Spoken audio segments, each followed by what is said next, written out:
we change laws. How easy is it to change a law in New York State? I don't know. But when you're the largest employer and the largest taxpayer in the state of Nevada, we can get laws changed pretty quickly.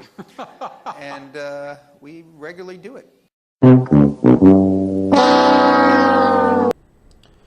Hello everybody, this is Cyrus Hojati. I wanted to take this time to really talk about really the craziness of the double standards, political correctness, affirmative action, and not to mention this anti-white, anti-straight male presence that's been growing and more presence in our society, although backlash is increasing. And you also have to understand that this is not just promoted in the media, it is not just promoted in generally the non-government organizations, especially funded by George Soros. A lot of this, of course, is heavily promoted and pumped up by large corporations. And of course, right here in Las Vegas, a lot of you know the infamous MGM Resorts International, led by controversial CEO Jim Murren. And he has been known for taking the stance of social justice warriors and not to mention, promote this whole diversity, which in my opinion, what it really means, replacement initiative. And one of the things that I just wanted to really talk about is the fact that what you see right here is Henderson Chamber of Commerce Foundation. I just went to their office yesterday and I just emailed one of the people that's really behind this, that what is the whole deal about MGM Resorts International providing entrepreneur grant to minorities and women?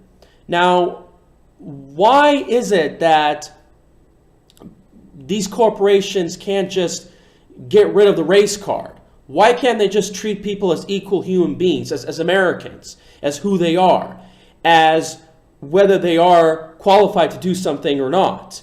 Why do we have to give this boost? Because every passing month, I think that minorities and women have more rights. We really don't have equal rights in our society. But anyway, what this really is that they're providing office space for 12 months, which, by the way, this program has very little to do with the actual business of MGM Resorts, as far as I know, to qualify for the system. Now, as you can see right here, as we scroll and we zoom in, you have to be 51% minority owned and operated, 25% Asian, Black, or Native American, and similar process has to be done for women as well. Now, what's really, really astonishing is that not only they're leaving out white Americans, but based on this document, they don't mention anything about Middle Eastern Americans. Because if you look at me, as a matter of fact, you will begin to notice that I'm Iranian American and I don't qualify for this program according to the document, according to what I see. Correct me if I'm wrong. So I'm thought that generally white males have privileges, but why aren't they representing Iranian American males or Middle Easterners or North Africans? Because according to the U.S. Census Bureau, they do qualify as white. You see, this is really the insanity behind all this. This is really the craziness about what's really going on. And I'm supposed to believe that, there has to be oppression, but then again, where do you draw the line? Are Iranians oppressed? Not really. We make more than the national average. Where do you draw the line between who qualifies or not? So do Turkish Americans qualify? Do Greek Americans qualify even though that they're in Europe? How does this whole process work? Remember, this is one of the things that you have to understand. Now, of course, you have to understand who this guy really, really is. Jim Murren is the guy that took sides of Antifa in Charlottesville. He's the guy that funded Southern Poverty Law Center, which could attack me and criticize and ridicule the Bundys. I'm going to have to bring this report up to the Las Vegas Convention and Visitors Authority, because I know one of the people from Mandalay Bay is in that board, believe it or not. And remember, Jim Murren is the guy that started to charge for parking. He's the guy that sold the shares of stock before the Route 91 incident. He's the guy that is now countersuing along with the executives of the incident, of the victims. This is by far, in my opinion, the most dangerous person probably in our state. Very comparable to George Soros and Tom Steyer. It doesn't surprise me that they're friends, believe it or not.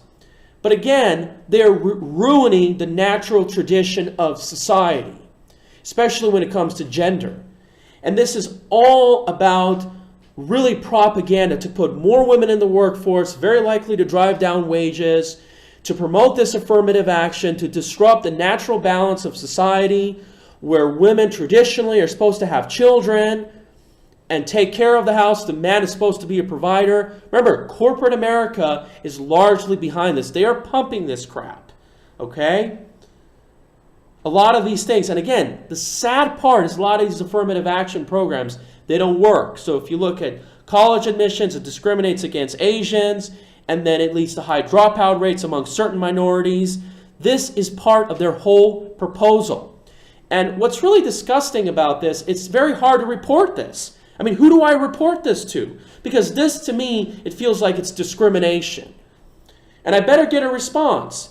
Because if Iranian Americans do not qualify, this really pops their bubble. So, and what's disgusting about this, too, is the fact that Jim Murren is a straight white American male. So they want you to blame the white guy down the street for all your problems, but it's Jim Murren, the white male, along with many other wealthy individuals that are pumping this nonsense. But he's the guy who's not getting blamed. All right? And remember, if you look at the gubernatorial campaign, Steve Sisolak, he is sort of merging into this. All right? And this is what they do. They keep pumping all this massive immigration. They make the workplaces diverse. They bring in all these immigrants that many of them do jobs like casino dealing, that generally that American citizens can do, that young people would like to do, and it discourages particularly white Americans from applying for those jobs or living in those neighborhoods. And they're not diverse. In many casinos, I find like 70% are Asian. I mean, why can't they bring in more Iranians? It's just completely hypocrisy.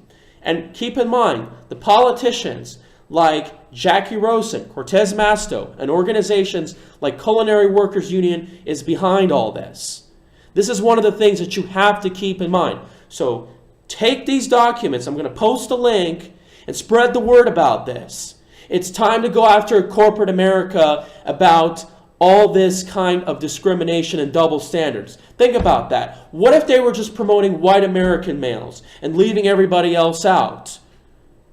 How do you think the reactions would be? It would be all over the news. I'm getting sick and tired of this double standard, this political correctness, this taboo. We really don't have free speech in this country when we're afraid about talk about the facts. All right? So get the word out, spread the information, and let's make a difference. Okay, so I want to take this time as well to show you who are in the Henderson Development Association Chamber of Commerce Board of Trustees. And a lot of these faces are looking pretty familiar, believe it or not.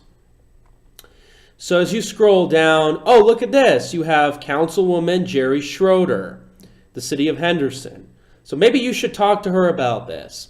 By the way, I was actually at the Henderson Town Hall yesterday, and I did see Dan Stewart, but I didn't get the chance to speak to him. But I did have a chance to speak to the employees, and they were talking about education. Now let's take a look at the board of directors. See, I've seen this woman's face in a number of advertisements. And so as we zoom in right here, you can see once you go down. Now look at this. Comes to no surprise, Mayor Deborah Marsh is in this. So maybe you should tell her about this. Maybe you should tell her that if they are discriminating against Iranians, that this whole proposal is a joke. Now, let's see who's also in this body. Oh, well, look what we have here. Ta-da! Steve Sisolak. Comes to no surprise. Maybe he's the guy that's pumping all this social justice warrior stuff. So think about that. So you have to really connect the dots. You really have to look to the fact that the apple does not fall from the tree.